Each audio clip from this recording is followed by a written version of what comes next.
Derek Bieri built Vice Grip Garage on grit and grease. He brought dead cars back to life and earned the trust of millions by keeping things real.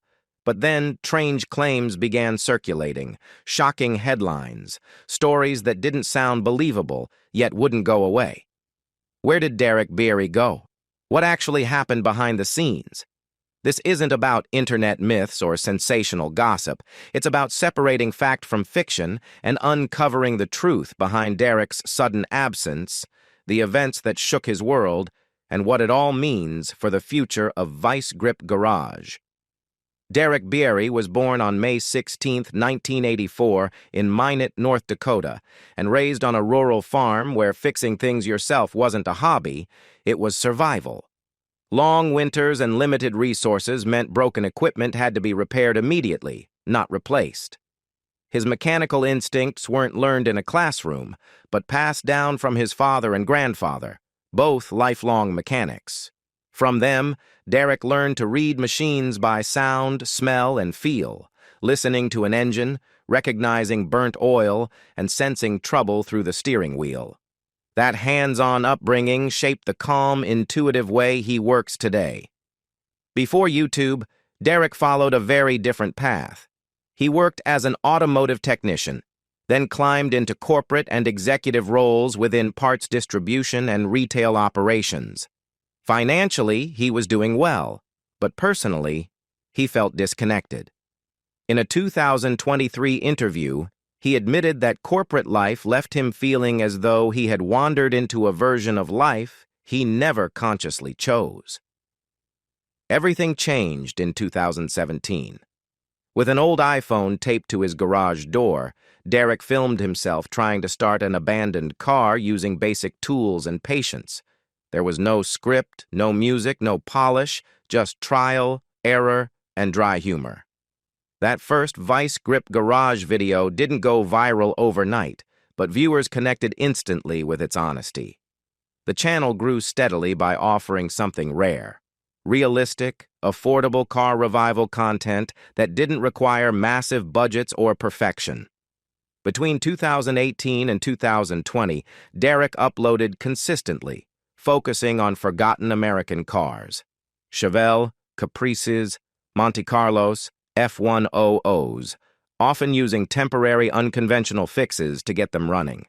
Zip ties, improvised fuel lines, and creative problem-solving became part of the channel's identity.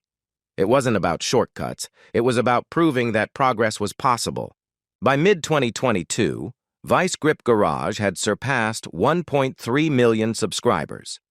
As of mid-2025, the channel has grown to around 2.2 million subscribers, over 750 million total views, and long-form videos averaging more than 90 minutes.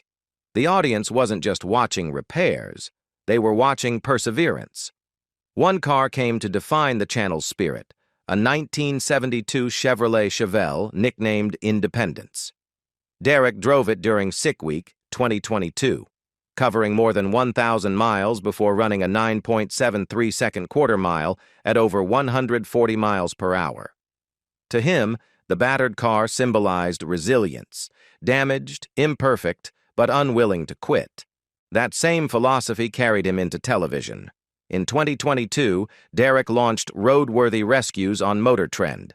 The show quickly found its footing and reached its third season by 2025, surviving even as many automotive programs were cut across major networks.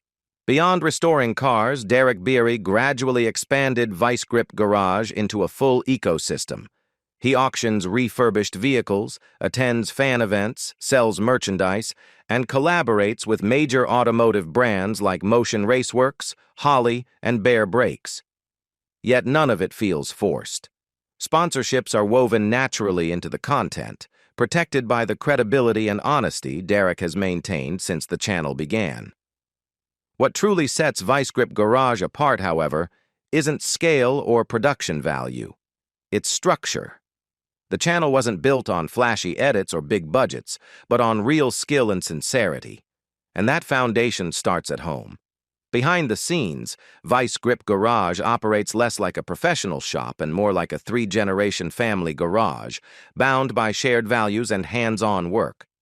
Derek never built the channel alone. His wife, Jessica Bieri, and their 3 sons form the backbone of the operation. Jessica rarely appears on camera, but her role is critical. At major events like Sick Week, she manages logistics, travel, equipment, and on-site support. Derek has openly said that many of the journeys viewers see wouldn't be possible without her.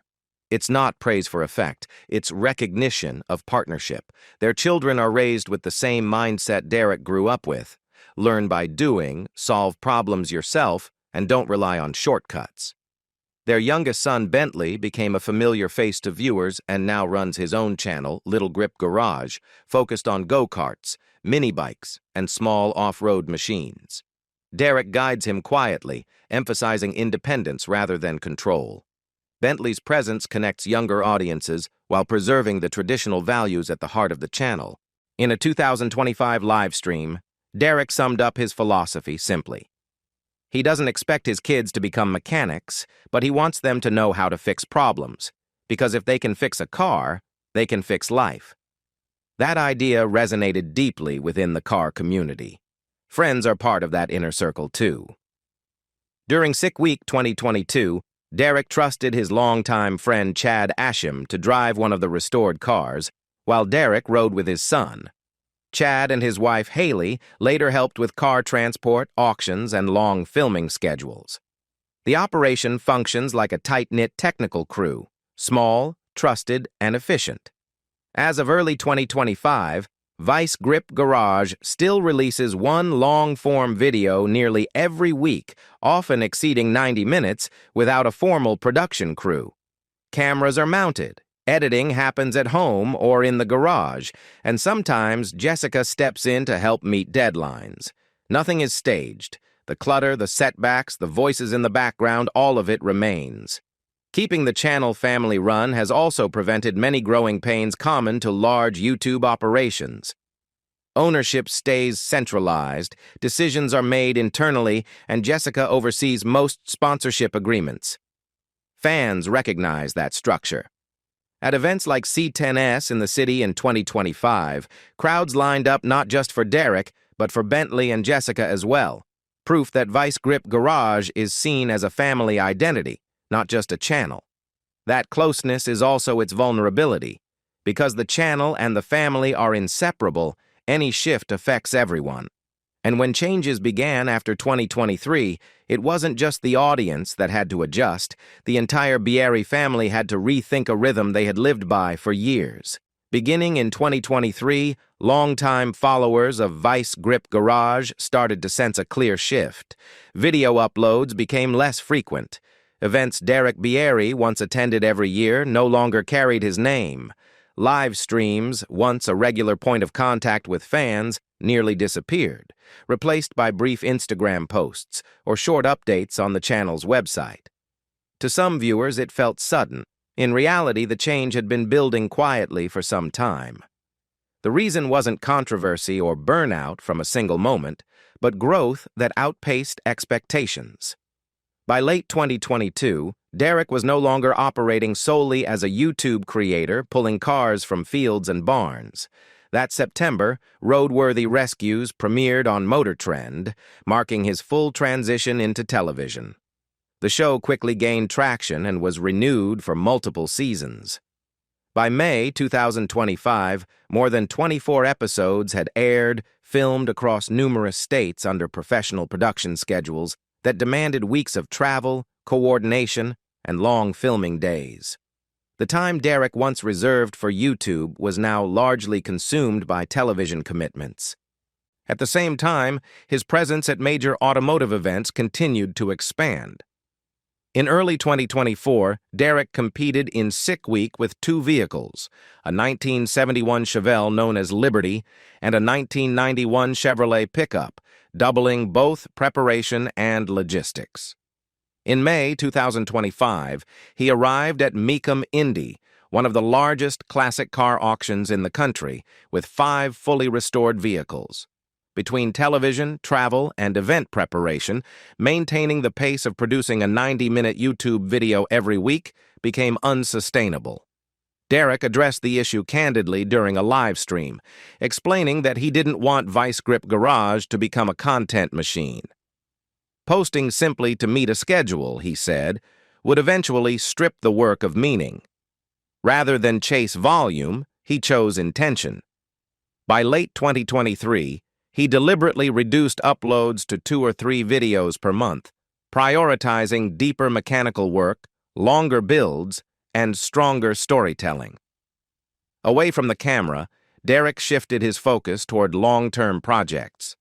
One of the most significant was his decision to build a purpose-designed drag-and-drive car from the ground up.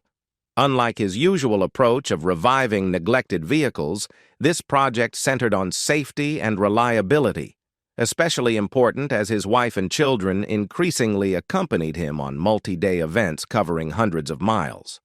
At Sick Week 2024, he explained that commitment to drag-and-drive racing meant building a car correctly from the start, not improvising after the fact.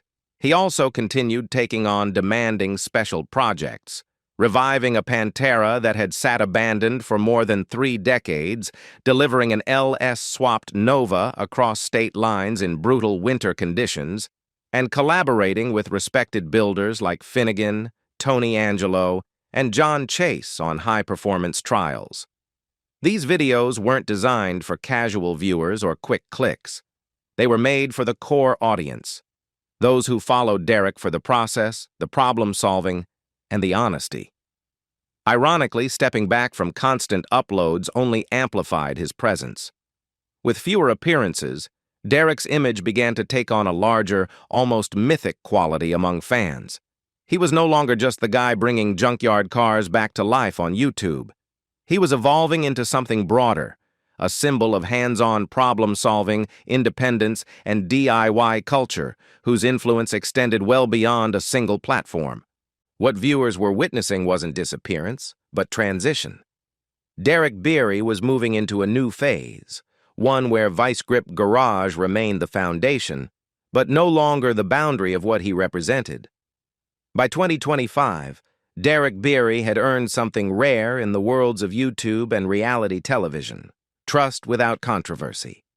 While many public figures rely on drama, conflict, or carefully manufactured personas to stay relevant, Derek moved in the opposite direction. His public image remained remarkably clean, grounded in consistency rather than spectacle. One small moment in October 2024 quietly reinforced that reputation. Fans spotted him at Walt Disney World, standing in line with his family like anyone else. A photo shared online noted how approachable he was, happily stopping for pictures without hesitation. The moment felt unscripted, and that was exactly the point. Even with national recognition, Derek still came across as the same unpolished mechanic viewers had followed for years. Financially, Derek no longer depends solely on YouTube. The Vice Grip Garage brand has grown into a broader ecosystem that reflects his hands-on philosophy. It includes a merchandise store, a line of tools and OEM-style parts, personalized messages through Cameo, and the sale of restored vehicles. In 2025, several cars featured on the channel, such as the Monte Carlo and the Nova, were auctioned at Mecum. The goal wasn't to chase maximum profit, but to ensure the vehicles continued to be driven and appreciated rather than left in storage. On Cameo, Derek records birthday messages and words of encouragement for fans, often filming them right in the garage mid-project. There's no polish, no script, just the same warmth and honesty that define his videos. That consistency has helped solidify his reputation as someone viewers can trust. The same respect extends into the professional automotive world. At events like Sick Week and Rocky Mountain Race Week, Derek works closely with brands such as Motion Raceworks, Holly Performance, and Bear Brakes, not merely as a sponsor, but as a hands-on contributor offering real technical insight. In 2023, Motion Raceworks entrusted him with their Mustang El Toro for an entire drag-and-drive event, an uncommon level of confidence within that community. By 2025, Derek was also being invited to serve as a judge and honorary guest at major gatherings like C10s in the city. There, he did more than sign autographs. He led technical discussions, sharing practical knowledge and emphasizing his core belief that high-quality restoration doesn't require unlimited budgets. For many attendees, it was their first exposure to the philosophy that made Vice Grip Garage resonate in the first place, and the reason Derek Bieri remains a trusted figure in a crowded, often noisy space. Derek Bieri's story isn't about disappearing or controversy. It's about evolution, balance, and choosing purpose over noise. From a farm kid fixing what others gave up on to a trusted voice in the automotive world, his path has never followed the usual rules. The real question now isn't where Derek went, but where he's headed next. Do you think Derek made the right choice by slowing down and focusing on quality over quantity? Or do you miss the old weekly rhythm of Vice Grip Garage? Let us know your thoughts in the comments below. If you want more deep dive stories like what really happened to Derek Bieri from Vice Grip Garage, make sure to like the video, subscribe to the channel, and turn on notifications so you don't miss what's coming next.